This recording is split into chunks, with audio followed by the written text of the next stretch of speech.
Sir नमस्कार। सत्साई जी। Sir क्या नाम है आपका? मेरा नाम योगेश दास है जी। सर कहाँ से आए आप? मैं वेस्ट रामनगर सोनीपत से आया हूँ जी। सर क्या काम करते हैं? मैं कंप्यूटर टीचर हूँ जी। मैं कंप्यूटर सेंटर चलाता हूँ। सर संत रामपाल जी महाराज से नाम दीक्षा लेने से पहले क्या भक्ति साधना करते थे आप? मैं संत रामपाल जी महाराज की शरण में आने से पहले राधा स्वामी पंथ से जुड़ा हुआ था। मैं कृपाल आश्रम विजयनगर दिल्ली में जाया करता था। उसके बाद 30 साल तक वहाँ जाने के बाद मेरा जो वहाँ पे मन नहीं लगा, कोई लाभ वहाँ पे मिलता नज़र नहीं आया मुझे, तो मैंने फिर मंदिरों में जाना शुरू कर दिया। ऐसे ही मैं शनि मंदिर जाता था, इधर उधर की भक्ति ऐसे ही करने कुछ ना कुछ शुरू कर दिया मैंने। सर जैसा कि आपने बताया कि पहले आप राधा स्वामी पंथ से जुड़े हुए थे, आप मंदिर मस्जिद भी गए हैं। सर जो साधनाएं आपने की उनको करने से आपको क्या लाभ मिला? उन साधनाओं करने से मुझे कोई लाभ नहीं हुआ। उल्टा मेरी आर्थिक स्थिति खराब हो गई और मेरे घर में गृह क्लेश ज़्यादा बढ़ गया। रोज़ रोज़ के लड़ाई झगड़े होते थे, यहाँ तक कि मेरी बीवी ने भी एक बार, मेरी भगवती ने एक बार जहर खाने की कोशिश की थी। उसके बावजूद परमात्मा की ही ये दया कि भाई वो किसी न किसी प्रकार से बच गई थी उसमें। सर संत रामपाल जी महाराज की शरण में कैसे आए? संत रामपाल जी की महाराज के से जुड़ने की एक विचित्र घटना है कि एक बार क्या हुआ कि मैं अपने सेंटर में ऐसे ही बैठा था आराम से, और मेरे सेंटर में एक भगत जी के बच्चे आया करते थे पढ़ने के लिए।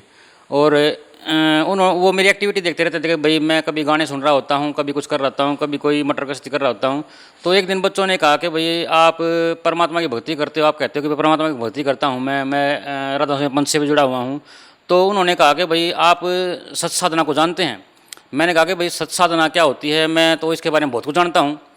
तो मैंने अपने आप को उनके सामने बहुत ऐसा प्रदर्शित किया कि भाई जैसे मैं आत्मज्ञान के बारे में, अध्यात्म ज्ञान के बारे में बहुत ही कुछ जानता हूँ। लेकिन उनके बातें सुनने के बाद मुझे लगा कि भाई ये मुझ पे हावी हो रहे हैं कुछ ना कुछ। तो फिर भी मैंने उनकी बात को टालने के लिए इधर उधर की बातें कर जाया करता था। उसके बाद एक दिन क्या हुआ कि उन बच्चों ने मुझे एक पुस्तक ला के दी, भक्ति सौदागर को संदेश। उस पुस्तक को मैंने उठाकर और अपने गैराज में डाल दिया। फिर उन्होंने बताया कि भाई हम संत रामपाल जी महाराज के शिष्य हैं और हम उनके आश्रम में जाते हैं, आप एक बार ये पुस्तक ज़रूर पढ़ना। तो मैंने उनकी बात सुनकर के आप संत रामपाल जी महाराज के शिष्य हैं, उन संत रामपाल जी महाराज के शिष्य के भाई मैंने एक बार टीवी में उनका क्रोथाकांड दिखाया गया था, उसके बारे में जो भी सच वगैरह बताया गया मीडिया के द्वारा, जो भी वहाँ प्रचार किया गया था, उन सब बातों को मैंने उनके सामने उजागर किया कि भाई वो तो ऐसे संत हैं, ऐसे इस प्रकार से उनका टीवी के अंदर ये प्रभाव दिखाया गया था। मैं ऐसे ऐसे मतलब गुरुओं को संत नहीं मानता हूँ। तो उसके बाद क्या हुआ कि भाई काफ़ी दिन बीत जाने के बाद मैं ऐसे टेंशन में बैठा बैठा बीड़ियाँ फूंक रहा था, क्योंकि मैं बहुत ज़्यादा बीड़ी पीने का आदी था। मैं हर क्लास लेने के बाद कम से कम 2-3 बीड़ियाँ पीने के बाद अपने क्लासरूम में जाता था। तो एक दिन अचानक ऐसे मेरी कोई फाइल वगैरह गुम हो रही थी, मैं उसको ढूंढने में व्यस्त था। तो उस फाइल को निकालने के चक्कर में वो पुस्तक बाहर रह गई, भक्ति सौदागर संदेश। और मैंने सारी फाइलें वापस भी रख दी, लेकिन मेरा वो काम नहीं बना। तो फिर मैं आराम से बैठ के सोचने लगा कि पता नहीं फाइल कहाँ गई होगी। फिर मैं जैसे बैठा आराम से, मैंने सोचा कि भाई चलो क्यों ना ये पुस्तक पढ़ ली जाए आज। इस तक मेरा लंच टाइम भी है। तो मैंने ऐसे कुर्सी पर पैर फैला के अपने, जैसे मतलब आसन में बैठते हैं व्यक्ति, मतलब अपने ऑफिसर अपनी उस पर बैठता है, ऐसे फैला के मैंने वो पुस्तक खोली। और खोलते ही मैंने बीड़ी लगाई पहले, क्योंकि मेरी आदत थी मैं कुछ पढ़ने से पहले मैं बीड़ी लगा लेता था। मैंने जैसे ही बीड़ी लगाई और बीड़ी पीकर मैंने जैसे पुस्तक खोली और पढ़ना शुरू किया, तो मेरे सामने सबसे पहले संत कबीर साहब की वाणी आई। परमात्मा कबीर साहब की वाणी के संतों शब्द ही शब्द बखाना, शब्द फांस फंसा शब्द कोई नहीं पहचाना। उसके अंदर जो नाम जाप मैं राधा स्वामी पंथ के करता था, उस नाम के बारे में पूरी डिटेल दे रखी थी कि भाई इस नाम को जाप करने वाला व्यक्ति जीवन भर दुखी रहता है और उसने जितनी भी कमाई पिछले जन्मों में की हुई है वो सारी गर्त में डूब जाती है उसकी। तो मेरे साथ वही सब कुछ बन रहा था। तो मेरे हाथ से अचानक की बीड़ी छूटकर नीचे गिर गई और मेरी आंखों में आंसू आ गए उस पुस्तक को पढ़ने के बाद। तो मैंने सोचा कि भाई ये कैसे हो सकता है। जो राधा स्वामी पंथ में जो ज्ञान दिया जाता है वो तो कबीर पंथ के द्वारा ही दिया जाता है, सारी कबीर वाणियाँ बोली जाती है उसमें, और संतों का सारा ही ज्ञान वहाँ पे बताया जाता है। और यहाँ पे कबीर वाणी के अंदर ये जिक्र है कि भाई ये नाम तो हमें जाप ही नहीं करने हैं, इन जाप करने वाले नामों से तो हमारा न तो मोक्ष होगा और उल्टा हम अधर में लग जाएंगे। तो उस पुस्तक को पढ़ते ही मेरे मन में पता नहीं बेचैनी सी उभर गई मेरे शरीर में, और मैंने मेरे कानों में उन बच्चों की बात गूंजने लगी कि भाई आप शाम को 7:40 से 8:40 तक सत्संग देखा करो। तो मेरे को बार बार ये हो रहा था कि भाई सत्संग में ऐसा क्या आता होगा। ये किताब तो मुझे अच्छी लगी, मैंने फिर वो किताब शुरू से पढ़नी शुरू की। आधे घंटे के अंदर मैंने पूरी किताब पढ़ ली वो। उसके बाद मेरे अंदर ऐसी जिद उत्पन्न हुई परमात्मा को जानने के लिए कि भाई मैं सेंटर को शाम को 5 बजे बंद कर देता था, लेकिन मैंने उस दिन 3:30 बजे सेंटर बंद कर दिया और घर आकर इंतजार करने लगा भाई 7:40 कब होंगे। तो जैसे ही शाम को 7:40 हुए मैंने टीवी खोला, साधना उस वक्त आस्था चैनल पर उनका सत्संग आता था। उस आस्था चैनल के अंदर 7:40 बजे जैसे मैंने सत्संग सुनना स्टार्ट किया, टीवी खोला तो संत रामपाल जी महाराज का ज्ञान प्रचार शुरू हो चुका था और उसमें उन्होंने श्रीमद् देवी भागवत महापुराण के बारे में विस्तार से बताया। उसको जानने के बाद मुझे पता चला कि भाई ब्रह्मा विष्णु महेश जो हैं वो तो अजर अमर नहीं हैं, उनका जन्म और मरण होता है। उस ज्ञान को समझने के बाद मेरी रुचि उसी दिन से परमात्मा के ज्ञान में लग गई और मैंने अगले ही दिन ये निश्चय किया कि भाई मैं तो इस ज्ञान को पाकर ही रहूँगा। और ये जिज्ञासा जानने के बाद मैंने अगले दिन ही उनके माता पिता से संपर्क किया, बच्चों के, कि भाई मैं वहाँ पे आश्रम में जाना चाहता हूँ। तो उन्होंने कहा कि भाई नहीं, आप वहाँ पे आश्रम में ऐसे नहीं जा सकते, हमारे आपके अंदर कुछ व्यसन हैं, यानी आप कुछ बुराइयाँ आपके अंदर, जैसे आप बीड़ी पीते हो या गाने वगैरह सुनते हो, इन पे आपने रोक लगानी होगी। मैंने सोचा मैं कुछ भी करने के लिए तैयार हूँ परमात्मा पाने के लिए। तो उन्होंने मेरी तैयारी कर दी कि भैया हम परसों चलेंगे। शुक्रवार वाले दिन उन्होंने मेरा यानी जाने के लिए निश्चय कर लिया कि भाई शुक्रवार को हम आपको ले चलेंगे। शुक्रवार वाले दिन मैं सुबह सुबह तैयार हुआ।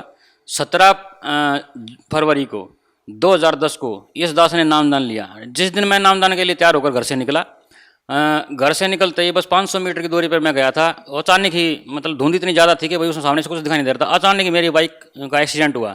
एक्सीडेंट इतना ज़बरदस्त था कि भाई मेरी बाइक घूम के ही मेरे ऊपर वापस आके गिरी, और वो इस प्रकार से गिरी कि अगर मैं परमात्मा के रास्ते पे ना जा रहा होता तो उस दिन शायद मेरी दोनों टांगें टूट चुकी होती। यानी इतना भयंकर एक्सीडेंट था। वो बाइक पूरी की पूरी उछल कर मेरे ऊपर गिरी थी और मैं नीचे था, जैसे कि मुझे यही होश नहीं था कि मैं कहाँ पड़ा हूँ। बस इतना ध्यान के लोगों ने भागकर मुझे उठाया कि भाई हाँ भाई धुंध ज़्यादा थी, इस वजह से गिर गया होगा। तो मैंने उठते ही देखा कि मेरे सारे नए कपड़े मैं उस दिन डाल रहा था, सारे मेरे ग्लव्स सारे जो सब नया था, सब कुछ सारी चीज़ें फट चुकी थी। मैंने फिर अचानक दिमाग में ये आया कि भाई शायद मेरा कोई चीज़ रास्ता रोक रही है। तो मैंने सोचा कि भाई आज तो चाहे कुछ भी हो जाए, चाहे मौत आ जाए, मैं आज जाए बगैर रहूँगा नहीं वहाँ पे। अब मुझे पक्का निश्चित हो गया था कि वहाँ कोई ना कोई ज़रूर ऐसी बात है, कोई ऐसी सच्चाई है वहाँ पे जिसको जानना मेरे लिए बेहद ज़रूरी है। तो मैंने वहाँ पे जाने की पूरी तैयारी की। भगत जी के घर पे गया मैं। उन्होंने जाते ही मेरे हालात देखे, उन्होंने कहा कि नहीं भगत जी आज नहीं चलते, आज आपको चोट लगी है। लेकिन मुझे महसूस ही नहीं हो रहा था मुझे चोट लगी है, लेकिन उनको लग रहा था कि भाई मुझे शायद चोट लग चुकी है काफ़ी गंभीर। लेकिन फिर भी मैंने उनको कहा कि नहीं, मैं आज हर हालत में जाऊँगा। तो उन्होंने मुझे किसी न किसी प्रकार से मना लिया। उसके बाद संडे को, उसी संडे को मेरे को आश्रम में ले गई। जिस दिन मैं आश्रम के अंदर गया, आश्रम में जाने के लिए मेरे पास ना तो पैसे थे, ना मेरे पास में कोई पूंजी थी, क्योंकि मेरी आर्थिक स्थिति तो पहले ही खराब थी। लेकिन फिर भी मैंने ये सोचा कि भाई ये अपना भी मतलब जो भी करेंगे ये अपना भी कर लेंगे। उन्होंने ज़रा सा भी मेरे से एक बार भी ये नहीं पूछा कि भाई आपके पास पैसे हैं, वहाँ जाने के लिए कितना धन चाहिए, कितना ये चाहिए। उन्होंने मेरे से कुछ भी नहीं पूछा। उन्होंने बस ये कहा था कि आप पूरी तरह प्रण कर चुके हैं वहाँ जाने के लिए। मैंने कहा था हाँ जी मैं पूरी तरह प्रण कर चुका हूँ। वो अपने भी मेरे को वहाँ पे लेके गए। मेरे को ये ना तो ये पता कि भाई हम किस टाइम तो वहाँ पे पहुँचे और किस टाइम सब कुछ ये हुआ। आश्रम में घुसने के बाद मुझे वहाँ बहुत कुछ अजीब लगा। एक तो अजीब लगा कि वहाँ सारे एक ही पंक्ति में बैठे हैं, सब एक ही प्रकार से बैठकर सत्संग सुन रहे हैं। वहाँ पे ना तो मुझे कोई वीआईपी नज़र आया, ना मुझे वहाँ पे कोई ऐसा ये नज़ारा लगा कि भाई यहाँ पे कोई ये वीआईपी है या ये व्यक्ति यहाँ पे मेन है या ये मेन है। वहाँ पे सब एक समान था। सिर्फ एक पूर्ण संत जो होता है वही सामने हमारे बैठे थे। और उन्होंने जो सत्संग प्रवचन उस दिन किए तो मुझे भाव विभोर हो गया मैं उसको सुनकर। मैंने पहली बार ये मतलब निश्चय किया, पहली बार मुझे लगा कि भाई पहली बार मैंने ज़िंदगी में अगर अध्यात्म का कोई 1% अक्षर समझा है तो वो यहाँ है, वो संत। उसके बाद इस दास ने वहाँ से नामदान लिया। सर जैसा कि हमने सुना है कि संत रामपाल जी महाराज से नाम दीक्षा लेने के लिए फॉर्म भरवाया जाता है जिस पे कुछ नियम होते हैं। सर हम आपसे ये जानना चाहेंगे कि उस फॉर्म पे क्या नियम होते हैं जिसका श्रद्धालु को आखिरी श्वास तक पालन करना होता है। देखिए, जिस प्रकार कोई गंभीर बीमारी होने के बाद व्यक्ति को डॉक्टर ये बता देता कि भाई अगर आपको ठीक होना है या अगर आपको ये लाभ चाहिए है या ये इलाज चाहिए आपको, तो इसके लिए ये परहेज करने पड़ेंगे। तो संत मत में, संत मार्ग में, संत मते में एक अध्यात्म के अंदर जो परहेज होते हैं वो यही होता है कि भाई हमें ना तो मांस मिट्टी खानी चाहिए और ना ही किसी प्रकार के व्यसन करने चाहिए। जब तक हमारी आत्मा शुद्ध ही नहीं होगी, जब तक हमारा मन और शरीर शुद्ध नहीं होगा, तो हमें उस अध्यात्म ज्ञान का कोई लाभ मिलने वाला नहीं है। तो यही नियम बस वहाँ पर बताए जाते हैं कि हम मीट, अंडा, मांस, मछली ये सब चीज़ें ना खाएँ। और कबीर साहब ने कहा कि भाई माई मसानी सेठ शीतला भैरव भूत हनुमंत, परमात्मा उनसे दूर जो इनको पूजंत। तो परमात्मा कबीर साहब जो परमात्मा पूर्ण ब्रह्म हैं, जो वो हमें यही सतभक्ति बताते हैं कि भाई हमें इनकी पूजा ना करके सतभक्ति करनी चाहिए। सतभक्ति वो होती है जिस प्रकार एक पतिव्रता स्त्री अपने पति को मेन मानकर उसी की पूजा करती है, लेकिन आदर सबका करती है। जेठ का, देवर का, अपने ससुर का, सास का, सबका वो आदर करती है, लेकिन उसकी भक्ति जो होती है वो अपने पति के प्रति स्थिर होती है। ऐसे ही हमें इन देवी देवताओं को आदर सहित लेना चाहिए और पूर्ण परमात्मा की भक्ति में तल्लीन रहना चाहिए। सर, संत रामपाल जी महाराज से नाम दीक्षा लेने के बाद आपको क्या लाभ मिले? संत रामपाल जी महाराज से नाम दीक्षा लेने के बाद मुझे सबसे पहला लाभ ये प्राप्त हुआ कि भाई मैं आध्यात्म मार्ग से जुड़ा। दूसरा, मेरे जीवन में कुछ घटनाएं ऐसी हुई कि भाई एक मैं बताना चाहता हूँ कि भाई हमारे परिवार में ग्रह कलेश बहुत ज़्यादा रहते थे, और संत रामपाल जी महाराज के शरण में जाने के बाद तो वो कलेश हमारे माँ बाप ने ज़्यादा बढ़ा दिए। हमारे घर में तो सुख शांति होने लगी। मैं और मेरी भगतमती ने जैसे नाम लिया, मेरे बच्चों ने नाम ग्रहण किया, तो हमारे घर में तो सुख शांति हो गई, लेकिन मेरे माँ बाप के मन में बेचैनी पैदा हो गई इन चीज़ों से। हम जब सुबह नित्य नियम लगाते थे, परमात्मा की वाणियाँ चलती थी, तो वो लोग ये कहते थे कि भाई तुम्हारी चीज़ें हमारे वंश में बाधा डाल रही हैं, तो उन्होंने क्लेश बढ़ा दिया हमारे साथ। तो उसकी वजह से क्या हुआ कि हमारा घर टूट गया। हमारे माँ बाप ने हमको घर से निष्कासित कर दिया, यानी घर से निकाल दिया। तो हम यही सोचकर मैं परमात्मा की शरण में चला गया वापस दोबारा कि भाई इसका निचोड़ तो परमात्मा ही निकाल सकते हैं। तो संत रामपाल जी महाराज की शरण में जाने के बाद मैंने घर में क्या हुआ था, झगड़ा हो गया था बहुत ज़बरदस्त। तो मैंने अपने पिताजी से ये कहा था कि भाई देखो, हम जो भक्ति कर रहे हैं वो संपूर्ण भक्ति है और हम इसको नहीं छोड़ सकते, हम ये घर ही छोड़ सकते हैं, परमात्मा को हम अब नहीं छोड़ सकते हैं। क्योंकि संत रामपाल जी महाराज जो हमें शिक्षा दे रहे हैं वो पूरी तरह शास्त्र अनुकूल है। शास्त्रों में जो कुछ लिखा हुआ उन्होंने सब कुछ वो सत्य बताया है, तो हम उसको नहीं छोड़ सकते हैं, हम संसार छोड़ सकते हैं।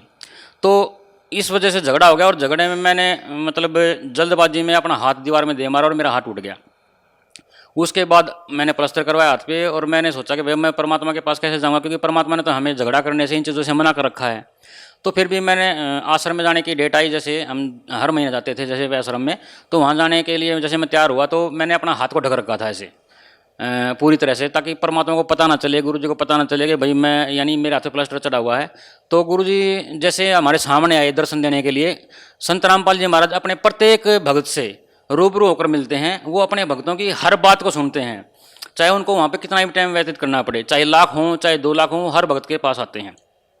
तो जैसे ही परमात्मा मेरे पास आए गुरुजी संत रामपाल जी महाराज, उन्होंने कोई बात नहीं मेरे से पूछी, मैंने सिर्फ सत्साहिब कही परमात्मा के, सत्साहिब गुरुजी। तो गुरुजी ने मेरे को सिर्फ एक ही बात बोली कि भाई क्या हो गया साथ को। तो मैंने कहा, मैंने और छुपा लिया उस हाथ को। गुरुजी बोले भाई हाँ बताओ ना क्या बात होगी, हाथ को क्या हुआ। तो अचानक मेरी आंखों से आंसू पड़ने लगे। मैं बोला कि ऐसे ऐसे गुरुजी घर में झगड़ा हो गया था। तो गुरुजी ने उल्टा मेरे को डांट दिया कि तू झगड़ा करता है घर में, तुझे ऐसी शिक्षा लेने के बाद तुझे ऐसे काम नहीं करने चाहिए। तो मैंने कहा था गुरुजी मैंने कुछ भी नहीं किया था, ऐसे घर वालों के साथ ऐसे ही झगड़ा हो गया था और मैंने गुस्से में आके कर दिया था।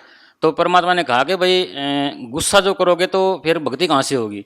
तुम भगत हो, जगत का तो भगत का बैर होता हमेशा, उनको जो करना हो करने दो, तुम परमात्मा की भक्ति में तल्लीन रहो, परमात्मा अपने आप सब ठीक कर देगा। तो मैंने कहा था कि मेरे माँ बाप ने हमें घर से निकाल दिया है। तो गुरुजी ने कहा था कि भाई नहीं, माँ बाप की तो सेवा करनी चाहिए, आप घर जाओ, वहीं उसी घर में जाओ, वहीं रहो और वहाँ पे परमात्मा की भक्ति करो, किसी से कुछ मत बोलो, अपना काम करते रहो तुम लोग। तो हमने गुरुजी की वह बात मानकर हमने तुरंत ही घर आने का वापस निश्चय किया। तो परमात्मा ने सबसे बड़ा चमत्कार मेरी ज़िंदगी में ये किया कि जिस दिन मैं, मतलब उसी दिन मैं शाम को जब घर आया, तो जिन्होंने मेरे को घर से ही निकाल दिया हो, घर आने के बाद पता चला कि भाई मेरे घर में मतलब मजदूर लगे हुए हैं, नींव खोदने लग रही है, और पड़ोसी से मुझे पता चला कि भाई ये मकान मेरा बन रहा है। तो परमात्मा ने ऐसी उपलब्धि दी कि भाई सिर्फ 3 महीने के अंदर वो मकान बनकर तैयार हो गया, और मुझे पता चला कि भाई वो तो परमात्मा ने मेरे रहने के लिए बनाया है। तो ऐसा अद्भुत चमत्कार तो परमात्मा ही कर सकता है, जिसको घर से निकाल दिया गया हो, जिसकी कोई कदर ही ना हो जिस घर में, और अचानक ही उस किसी की बुद्धि को पलट देना, ये सिर्फ परमात्मा ही कर सकता है, संत रामपाल जी महाराज कर सकते हैं। इसके अलावा ऐसी उपलब्धि कोई नहीं कर सकता। दूसरा लाभ ये मिला कि भाई सभी संत महंत जो हैं वो ये कह देते हैं कि भाई बड़ों को नामदान देने की आज्ञा देते हैं कि भाई जब बच्चा बड़ा हो जाए या इस प्रकार से हो जाए, इस उम्र में हो जाए कि वो समझने लगे, तभी नामदान दिया जाता है। मैंने अपने बच्चों को बचपन से, यानी 4 वर्ष की उम्र से नामदान दिलवाया है अपने बच्चों को। परमात्मा की सबसे बड़ी मेहर ये है कि भाई जब तक हम संत रामपाल जी महाराज की शरण में नहीं आए थे, तब तक मेरे बच्चे हमेशा बीमार रहते थे। कभी उनको किसी प्रकार का ट्रीटमेंट करवाया जा रहा है, कभी किसी प्रकार ट्रीटमेंट करवाया जा रहा है। आज मेरे बच्चों को मालिक की दया से, सदगुरु रामपाल जी महाराज की दया से 6 साल हो गए हमें नामदान लिए हुए। मेरे बच्चों को कभी हॉस्पिटल जाने की क्या दवाई खाने की जरूरत नहीं पड़ी है। सुबह भक्ति करते हैं, शाम को भक्ति करते हैं और मस्त रहते हैं। उनका यही नहीं पता चलता कि भैया बच्चे मतलब कभी बीमार भी होते होंगे। जबकि मेरे भाई हैं जो, उन सब के बच्चे भी अभी तक भी यानी कि मेडिकल पे जाते रहते हैं, एडमिट होते रहते हैं। हम उनको बहुत समझाते हैं परमात्मा ज्ञान के बारे में। लेकिन ये उपलब्धि क्या थोड़ी बड़ी बात है कि भाई परमात्मा इस महंगाई के ज़माने में हम ये सारा पैसा डॉक्टरों के देते रहें तो घर का गुजारा कैसे चलेगा। लेकिन परमात्मा ने इन सब चीज़ों से बचाकर उन बच्चों को अपनी शरण में लेकर सुरक्षित कर रखा है। दूसरा लाभ ये मिला कि मेरी आर्थिक स्थिति जो बिल्कुल बेहद खराब थी, परमात्मा ने उसको सुधारा। और पहले तो मेरा मतलब कंप्यूटर इंस्टीट्यूट जो था वो मार्केट के अंदर था, और ऐसी मार्केट में, मेन मार्केट में कि जहाँ पे हर व्यक्ति आ सकता हो, जा सकता हो। लेकिन वहाँ से बंद करवा के परमात्मा ने घर पे ही चालू करवा दिया, और घर पर आज ऐसा चल रहा है जैसे वहाँ 12 साल में भी ना चला था। ये मेरे लिए आर्थिक स्थिति मजबूत करने का सबसे बड़ा माध्यम परमात्मा कबीर साहब ने किया है। सर क्या आपको लगता है कि आपने पाप किया गुरु बदल के? नहीं, मैंने गुरु बदलकर कोई पाप नहीं किया है, क्योंकि कबीर साहब की वाणी है कि भाई जब तक संत मिले नहीं सच्चा तब तक गुरु करो 10 पांचा। और हमें सच्चाई जानकर ही गुरु धारण करना चाहिए कि ये गुरु अध्यात्म का कितना ज्ञानी है। जब तक हमें गुरु की पहचान ना हो, जब तक हमें परख ना हो, तब तक हमें गुरु धारण करना ही नहीं चाहिए। सबसे पहली बात तो ये है।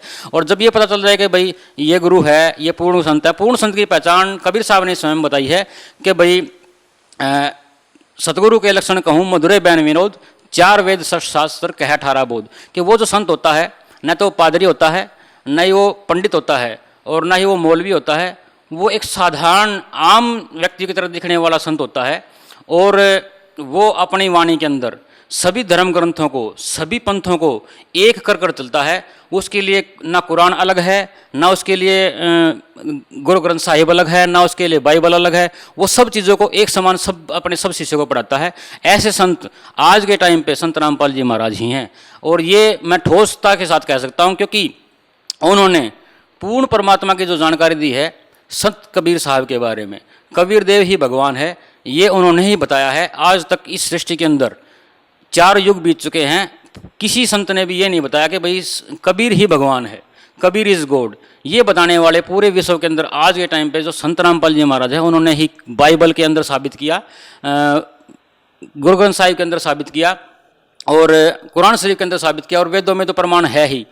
वेदों में बताया गया है उस परमात्मा के बारे में कि भाई स पर्यागात शुक्रम अकायम एवर्णन ऐसनावीरम कबीर मनीषी प्रभु यथा तथ्य, कि वो जो पूर्ण परमात्मा है वो बगैर नाड़ी के शरीर युक्त है, और वो कबीर मनीषी है, यानी कबीर भी परमात्मा है। वो स्वयंभू, स्वयं की रचना करने वाला भी वही है और प्रभु भी वही है। तो ये बताने के लिए सिर्फ आज तक किसी संत ने ये व्याख्या किसी ने नहीं की, ये संत रामपाल जी महाराज ने ही बताया है। और उनको वो जानकारी कहाँ से हुई? क्योंकि उनको परमात्मा आकर स्वयं मिले, तभी तो उनको जानकारी हुई होगी ना इस चीज़ के बारे में। तो संत रामपाल जी महाराज ने ही ये बताया कि भाई पूर्ण जो परमात्मा है, वो जो एक सबका ईश्वर है, जिसके बारे में संत कह करके मर गए कि भाई सबका मालिक एक, वो उस एक की पहचान करवाने वाले संत रामपाल जी महाराज ही हैं। सर भगत समाज को क्या संदेश देना चाहेंगे? भगत समाज को हम ये प्रार्थना करना चाहते हैं कि भाई आप अपनी आंखें खोलिए, और जो ज्ञान संत रामपाल जी महाराज ने ज्ञान गंगा पुस्तक के माध्यम से समाज में पहुंचाया है, उस ज्ञान गंगा पुस्तक को कम से कम एक बार पढ़ के देखिए। उस पुस्तक को पढ़ने के बाद उस ज्ञान को अध्यात्म से मिलाइए, अध्यात्म की पुस्तकों से मिलाइए, तब आपको ये पता चल जाएगा कि सत भक्ति क्या होती है, सतमार्ग क्या होता है। जी बहुत बहुत धन्यवाद। सत साहिब।